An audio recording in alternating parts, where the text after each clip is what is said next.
Legal बस now.com पर आपका एक बार फिर से स्वागत है।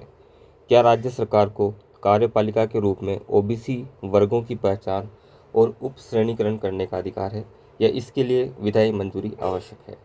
पश्चिम बंगाल राज्य बनाम पूर्वी दास सुप्रीम कोर्ट। इस मामले में कलकत्ता हाईकोर्ट द्वारा ओबीसी वर्गों की पहचान और उप श्रेणीकरण पर रोक को प्राइमा फेशिया पूरी तरह से त्रुटिपूर्ण माना गया। न्यायालय ने स्पष्ट किया कि आरक्षण एक कार्यपालिका का कार्य है, इसे न्यायिक आदेशों द्वारा रोका नहीं जा सकता।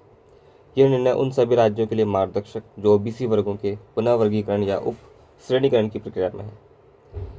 Case insights. इस मामले से जुड़े प्रासंगिक प्रावधान।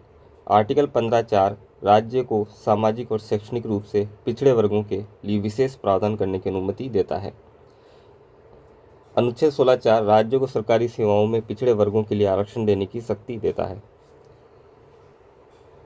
इंदिरा सविनय केस 1992 में कार्यपालिका को ओबीसी वर्गों की पहचान और उप श्रेणीकरण करने की अनुमति दी गई थी। साथ ही क्रीमी लेयर की अवधारणा को भी मान्यता दी गई थी। विशेष अनुमति याचिका एसएलपी भारतीय संविधान के अनुच्छेद 136 के तहत एक कानूनी उपाय है जिसके माध्यम से कोई भी व्यक्ति भारत के सुप्रीम कोर्ट में अपील कर सकता है यदि वह किसी अदालत या न्यायाधिकरण के निर्णय से आहत है, सैन्य न्यायाधिकरण को छोड़कर। इस मामले के फैक्ट है कि इस मामले में पश्चिम बंगाल सरकार ने 2023 में एक अधिसूचना जारी कर 37 जातियों को ओबीसी सूची में शामिल किया था।